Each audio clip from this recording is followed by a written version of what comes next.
और उसने जो उस सीट पर देखा वो उसके होश उड़ाने के लिए काफी था। गाड़ी के पिछले सीट पर बैठी हुई थी दुल्हन का जोड़ा पहने हुए एक औरत।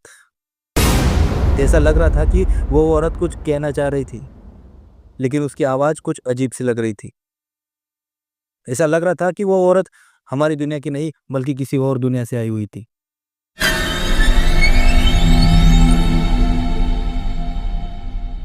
नमस्कार दोस्त, आज के टेक एजे स्टोरी के बेहद ही दर्दनाक एपिसोड में आपका स्वागत है। आज की जो कहानी है वो बाकी की कहानियों से बेहद ही अलग और बेहद ही डरावनी भी है। जो कहानी मैं आप सबके सामने लेके आया हूँ वो आपके जहन में बैठ जाएगी। ये घटना काजल और उसके परिवार के साथ घटी थी। जब ये घटना घटी थी तब काजल 14 साल की थी। तो चलिए कहानी की शुरुआत करते हैं। काजल जो अपने माता पिता और छोटे भाई के साथ मुंबई में रहा करती थी, और काजल के जो दादा दादी थे वो नासिक के पास स्थित एक छोटे से गांव में रहा करते थे। तो एक दिन क्या होता है ना दोस्तों, जो काजल है वो अपने मम्मी पापा से दादा दादी के गांव जाने के लिए जिद करने लगती है। वो कहती है कि क्यों ना गर्मियों की छुट्टियां भी है, क्यों ना हम दादा दादी के गांव चले जाए छुट्टियां मनाने, उनसे मिलना भी हो जाएगा और छुट्टियां भी मना लेंगे। खैर, बेटी के जिद के आगे माता पिता गांव जाने के लिए तैयार हो जाते। काजल बहुत ज़्यादा खुश हो जाती है क्योंकि गांव का जो माहौल था वो एकदम शांत था और वो अपने दादी के साथ बहुत देर बाद समय बिताने वाली थी। वो बहुत ज़्यादा खुश थी। फिर वो सब प्लान बनाते हैं कि हम शाम के समय में गांव जाने के लिए कार से निकलेंगे। उस गांव की जो दूरी थी मुंबई से वो लगभग 200 किलोमीटर की थी। तो ये लोग जैसे प्लान बनाए थे वैसे ही शाम के 6 बजे वो अपने घर से निकले हैं। काजल, उसके माता पिता और उसका छोटा भाई सब कार में बैठे हैं और निकले हैं घर से। रास्ता साफ था और मौसम भी एकदम क्लियर था। ये सभी लोग बहुत ही एक्साइटेड थे क्योंकि इन सबको ट्रैवल करना भी बहुत पसंद था और ये लोग गांव भी बहुत दिनों से गए नहीं थे। थोड़ा आगे जाने के बाद ना एक सुनसान घाट था। ये लोगों की गाड़ी उस घाट पे पहुंची। रात के लगभग 8 से 8:30 का समय हुआ था। तो घाट पे क्या होता है ना दोस्तों, इन लोगों की कार अचानक से बंद पड़ जाती है। काजल के पापा गाड़ी स्टार्ट करने की कोशिश करते लेकिन गाड़ी है कि चालू होने का नाम ही नहीं ले रही थी। काजल की मम्मी ने घबरा के पूछा कि क्या हुआ, गाड़ी अचानक से बंद क्यों पड़ गई। तो काजल के पिता ने बड़े ही बेचैनी से कहा कि गाड़ी का इंजन चालू ही नहीं हो रहा, लगता है कुछ खराबी आ गई है। सब लोग गाड़ी से बाहर निकले। आजू बाजू देखा तो सब सुनसान दिखाई दे रहा था। गाड़ी तो खराब हो ही गई थी लेकिन उनके किसी के भी मोबाइल में नेटवर्क नहीं आ रहा था। काजल के पापा बोलते हैं कि हमें नहीं लगता कि हम यहाँ से जल्दी बाहर निकल पाएंगे। सुनसान घाट वाला इलाका है, यहाँ पे हमारी मदद के लिए कौन आएगा। फिर काजल के पिता बोनट खोल के इंजन चेक करने लगते हैं लेकिन उनको कोई समस्या का हल नहीं मिलता। लेकिन गाड़ी चेक करते करते काजल को ना कुछ चीखें सुनाई देने लगी। अलग ही प्रकार की चीखें थी, जैसे कोई धीरे से ठहाका मार रहा हो। काजल डर के मारे कांपने लगी और उसकी मम्मी को बताया कि आपको भी कुछ आवाज़ सुनाई दी क्या। तो उसकी मम्मी बोलती है कि नहीं, ये तुम्हारा वहम होगा। ऐसा बोल के बात को काट दिया। काजल को ऐसा फील हो रहा था कि ये जो कुछ भी हो रहा है ये ठीक नहीं हो रहा। काजल के पिता ने बहुत देर तक गाड़ी चालू करने की कोशिश की लेकिन गाड़ी है कि चालू हो ही नहीं रही थी।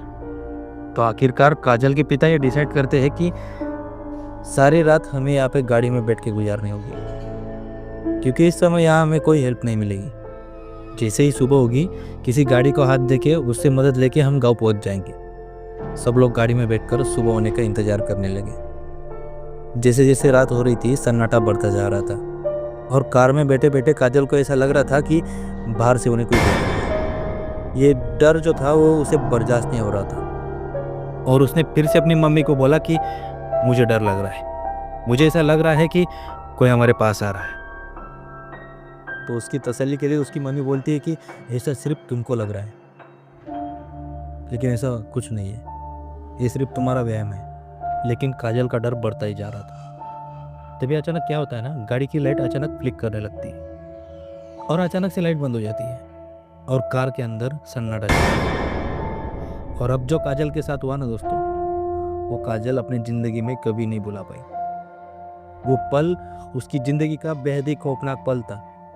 तो होता ये है कि काजल बैठी हुई थी आगे की सीट पर और उसकी नज़र पड़ती है पीछे वाले सीट पर। दरअसल उनकी जो गाड़ी थी वो 7 सीटर थी। तो जो एकदम पीछे वाली जो सीट थी उस सीट पर काजल की नज़र पड़ती है और उसने जो उस सीट पर देखा वो उसके होश उड़ाने के लिए काफ़ी था। गाड़ी के पिछले सीट पर बैठी हुई थी दुल्हन का जोड़ा पहने हुए एक औरत। जैसा लग रहा था कि वो औरत कुछ कहना चाह रही थी, लेकिन उसकी आवाज़ कुछ अजीब सी लग रही थी। ऐसा लग रहा था कि वो औरत हमारी दुनिया की नहीं बल्कि किसी और दुनिया से आई हुई थी। काजल बहुत ही ज़्यादा डर गई थी। तभी काजल के भाई का ध्यान काजल की तरफ जाता है। वो उससे पूछता है कि क्या हुआ, तुम इतनी घबराई हुई क्यों हो। तभी काजल अपनी उंगली से पीछे की तरफ इशारा करती है कि वो देखो। लेकिन जब सबने पीछे की ओर देखा तो जहाँ पे काजल ने उस औरत को देखा, वहाँ पे सबने देखा तो वहाँ पे तो कोई भी नहीं था और काजल को भी अब ये औरत नहीं दिखाई दे रही थी। काजल की दिल की धड़कन अब तेज हो गई थी। डर से उसके हाथ पैर कांपने लगे थे। उस रात गाड़ी में कोई नहीं सो पाया। सब रात भर जागते रहे और रात के काले साए से बचने की कोशिश करते रहे। अगले दिन जैसे ही सुबह हुई, काजल के पापा ने ट्रक को हाथ दिया और उसकी मदद लेकर ये मैकेनिक के पास पहुंचे। गाड़ी वाड़ी सब ठीक करवाई और उसके पापा ने मैकेनिक से पूछा कि भाई जिस घाट पे हमारी गाड़ी खराब हुई थी उस घाट पे कोई अजीब घटनाएं हुई है क्या। तो मैकेनिक कहता है कि जी हाँ, ये रास्ता काफ़ी पुराना है। यहाँ के लोगों का मानना है कि एक औरत की आत्मा वहाँ पर बसी हुई है। कई लोग कहते हैं कि शादी के दिन एक दुल्हन की मौत उस घाट पे हो गई थी, तभी से उसकी आत्मा कई लोगों को दिखाई देती है।